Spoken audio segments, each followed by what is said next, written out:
So that, okay. Yeah. So now, was the thought always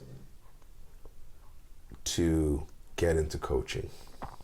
Yeah, I mean, I always wanted to see what that was about, and how that process worked.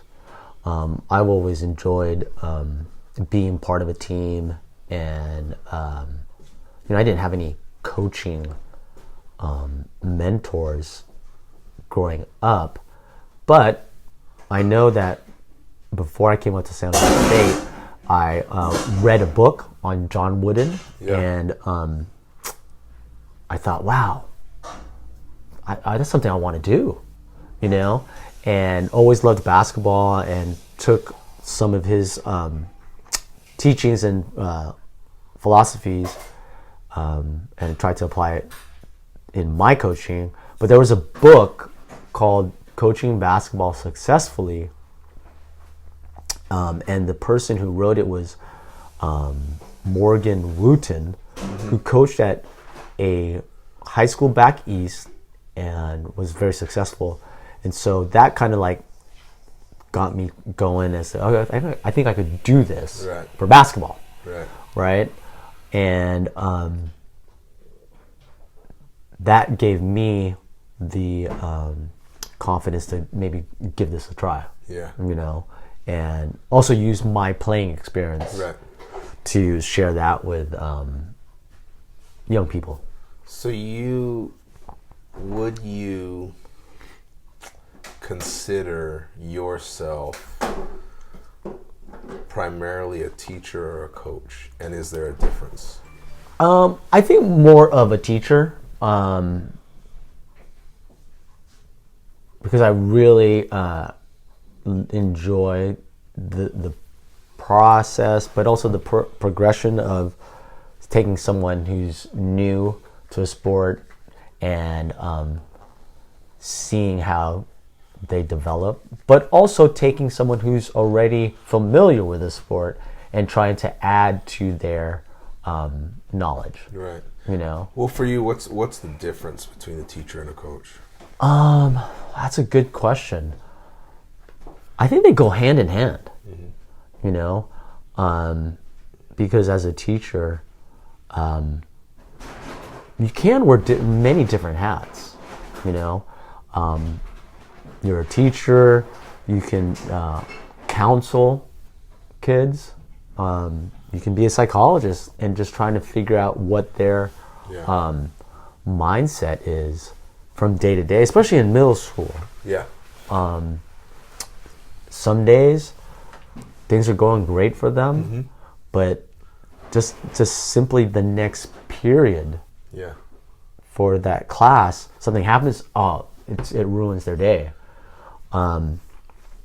As a coach, you're seeing them usually at the end of the day, and so you kind of have to read their body languages as to how's their day going. How their day's going. What kind of energy they're going to come with. Exactly. Now, if it's in the morning, still can be like that, because you're going to find out what happened the night before. And their mindset coming into practice. I guess you said you've been in this as a teacher in the public school district for 21 years now. So in I want to say 2004, we started coaching together. You took your first coaching. We coached the freshman team. And we were coaching a group. They were entering high school. You had coached this, I'd say the majority of these guys through their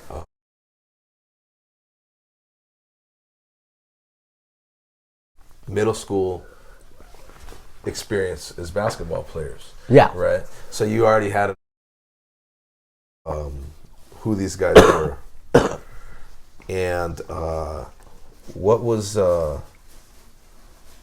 your experience in your first time coaching kids in high school?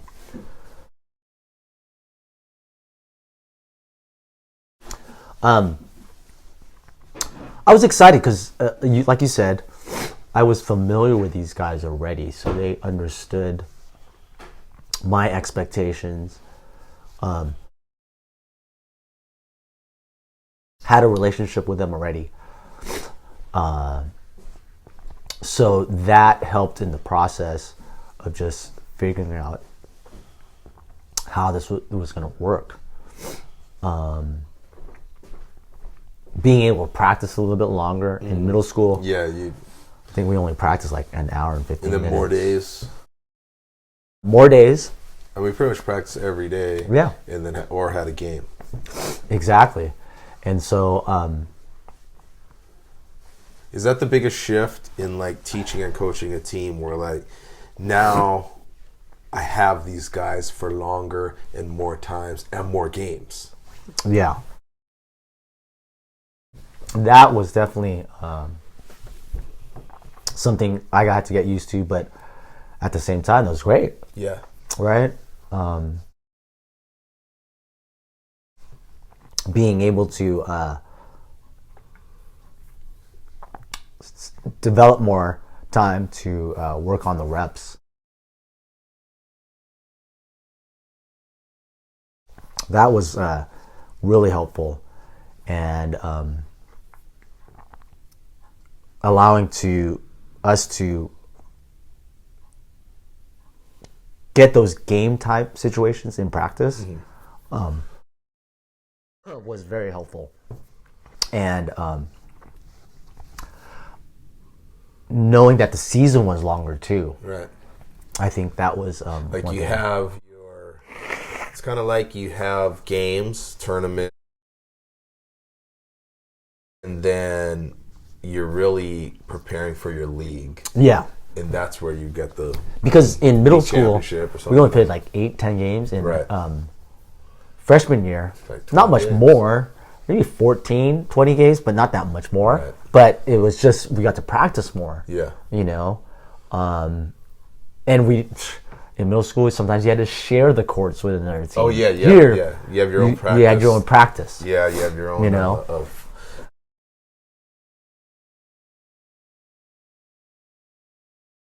one of the things that, I mean, we had a great year. I think that year, I used to drive down from Vacaville and stay through the weekend, make like Friday practice, and then stay. I didn't have class in my program on Monday, so I'd stay through the Monday practice, then go back. So we'd have Friday, either practice or games. Saturday. And then we'd have Saturday practice, and then we'd have Monday. Right. You know. So those were, I mean, that was a time where, you know, I really got to start. I had coached like a league before with high school age kids. Yeah. But, you know, that was a time that it was nice to be like, as an assistant, like just let you do your thing and do what I could on the side to build relationships with the guys that needed encouragement, maybe explain some things to each of them in a different way, but all towards like, you know, the vision that we had and that you were leading. And I remember it was so much fun to connect with the parents. I mean, because you had built such a relationship with them since their middle school days, and to see the interactions that we started to have with the parents and how happy they were about the development of their kids just in their whole experience on the team. That was something that was brand new to me. And I remember you telling me, hey, maybe you're doing really well with these guys and connecting with them. You should think about maybe substitute teaching. Maybe you want to get into teaching too. You know, my background is in well, at least my degree was in finance, but, you know, I always, you know, like you, always wanted to be in sports and things like that. But I never saw like coaching as something that I would get into and be so excited about. And when you said that, I went I went back to Vacaville and I started substitute teaching at a private school there. And one thing I realized was that from teaching, I remember I had this at one point had this long-term sub assignment for like English, freshman English, and a lot of I had gone on to coach over there as well at JV, and so I had some of my players in my class as students, and I realized there was such a huge difference for me for with these young people in a capacity where it was voluntary, where like, hey, I want to be on this team, I want to try out, I want to try to do the things coach is telling me to do because I want to play and I want to win, compared to, man, I got to be in English. It's involuntary. I have to go to English. Right. You know, I have to be here. I'm not interested in writing. I'm not interested in, you know, whatever. And it was so different that I started to realize that there's people who have a gift. Like, I encountered people who I was in subjects in school where I wasn't so into the subject, but these teachers somehow were able to pull something out of me and make me excited about it or draw something from it. Whereas I don't know that was my gift or talent, but when I would work young people in like a voluntary thing where they wanted to be there, man, I could really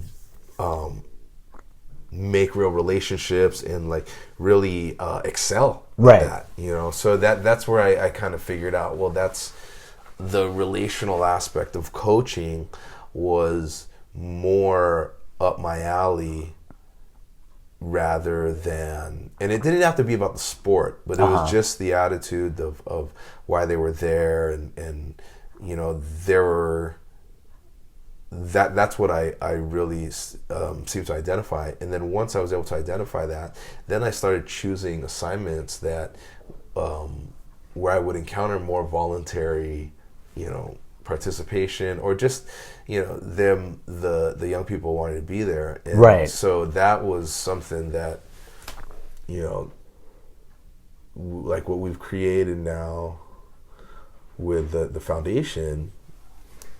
When you create or you provide a platform that is, for instance, it's an all-star camp or it's an invite. It's not you pay to go or your parents force you or they want you to go show up. It's like, wow, you've been selected, and it's an honor. And you want to show what you can do once you've been chosen. Yeah, and how you can adapt to that culture. And so, I mean, just rewinding a little bit. So you, at the time when we were coaching together, we had a fairly successful season as a freshman team coach. I think we got second in league and just lost, you know, a few games, unfortunately, lost to our rival.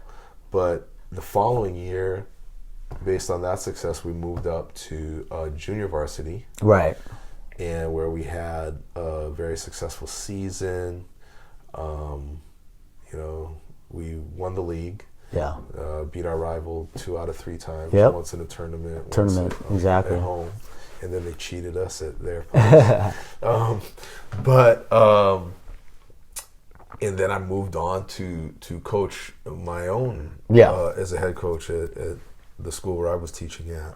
And that was a crazy experience, you know. That was I saw the difference of being a head coach to an assistant coach. Making that move, one seat to the right. Yeah, I mean, I was, as an assistant, it's easier for, I don't know if this is everybody's experience. For me, it was easier being encouraging because parents or whoever, or you don't feel the pressure of like, if we win, it's on something I did or whatever. Right. So I can just encourage the guys, and I can work with them on individual levels, and I'm not going to have to deal much with parents. Exactly. Or like their kids aren't playing. Yeah. Or you guys are losing a lot or whatnot. And that one seat over is even at the JV level. I mean, especially when it's your first time. Right. I mean, it's a huge difference. Sure. You know, for sure. So unfortunately, I feel like I gave into that pressure. You know, I remember the program I was in at the time was all about understanding how to encourage people and pull the best out of them. You know, I mean, that's the big thrust of the program that I was studying in at the time. And as an assistant, it was easy for me to, what I learned in my program, to do it right away. Right. When I was faced with that pressure in the different circumstances of being a head coach, man, I wasn't able to do that. And I don't know, I think we might have gone 500, but I had like a talented team. Yeah. But man, I ran them to death. I would be, you know, and fortunately, you know, I made a really good relationship with my point guard. We had you know, on the court, like a love-hate relationship, but as off the court, you know, he was just a great kid. He actually came with us to the Philippines, you know, and is a supporter of the foundation, and, you know, it's just great. He's a detective now. I mean, he's just a great kid. He's a young man. He's a father now, you know, and we still talk to these guys. We still talk to the kids at our JV team. You know, I just got a text from one of them this week. Yeah, I mean, you know, and that's the great thing. And I remember,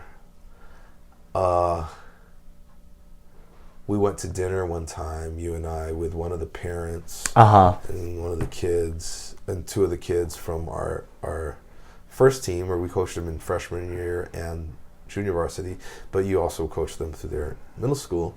But I remember with the dad, you know, he was saying that, hey, you know, what you guys did was really special. He was remarking, and I remember us thinking like, oh, what do you mean? And he was remarking to a time that when we weren't coaching them anymore, and we just called everybody up and said, hey, let's get together, parents and players. And I mean, we already, I think, not been coaching them for at least a year or two. Right. And he said, what JV or freshman coaches could call up their players and parents, you know, years after, and you're going to get parents to show up to this thing. Right. And hang out with you and want to know what's going on with you and things like that. And I remember him remarking that, and I thought, wow, so there is a way that we can do something we love, which is sports, and share a passion with young people and parents, and that it can affect them in a positive way. Right. And we weren't even being intentional. We were being intentional of giving our all to these young people and their parents, their families, but we weren't necessarily intentional about, oh, we're going to, you know, make an impact or something like that. But beyond the sport. And I think that was a time when we started to understand that our passion could make an impact, right, and create relationships where if we had positive things to communicate, we could speak into the lives of people and make a difference. And then we ultimately, you know, you had the idea for creating the foundation, the Nothing to Lose Foundation. What has your coaching experience been like with N2L, with the Nothing to Lose Foundation? It's been fun. You know, when we first started or did our first trip out there, we brought some other coaches from here, or volunteers, I should say, and just took the amount of kids that decided to join this and just make it a round-robin tournament, taking the top two teams, playing for a championship. And that was fun. The tough thing was just communicating with these kids. Us speaking English, them only understanding really Tagalog. Yeah. And trying to share information or concepts with them, and them not really understanding, and trying to do this within a 5 to 7 day period. Right. And so the first couple of years were fun, but at the same time a struggle. And we as a foundation said, how can we make this better? And really, in the end, benefit the kids. And, but overall, just being able to share the knowledge that I have of the game of basketball and the passion for it with these kids, knowing that basketball is probably is the most recognizable sport in the Philippines that everyone does, was something that I thought, okay, we can do this. But also trying to change the mindset and culture of how basketball is played there in this particular that area where we're working. Particular region.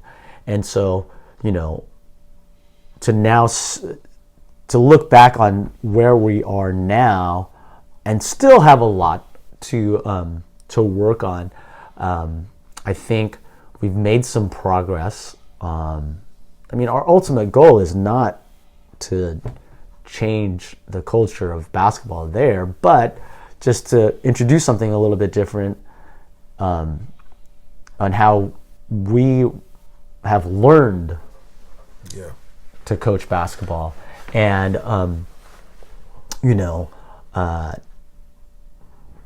our scholars are taking the things that they've learned when they went through the camp and trying to apply it to these younger kids.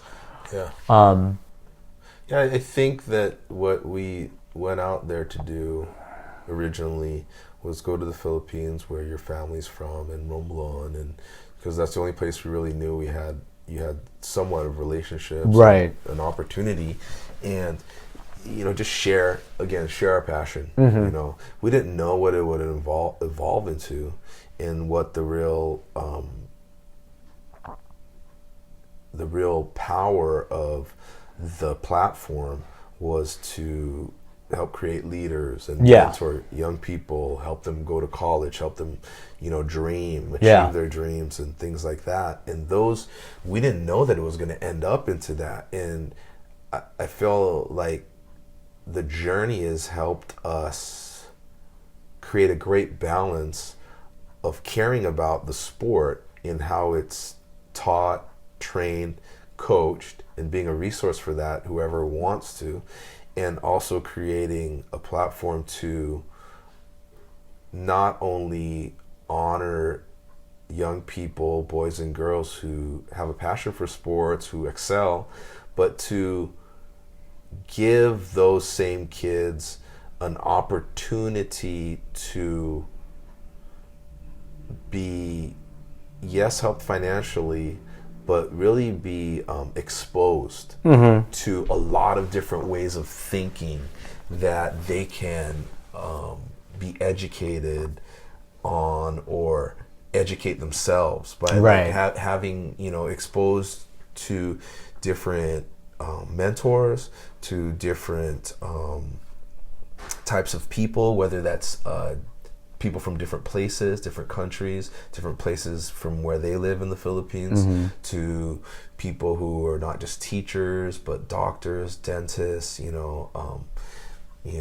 martial arts coaches, just exposed to different kinds of people that are all pursuing excellence in their field.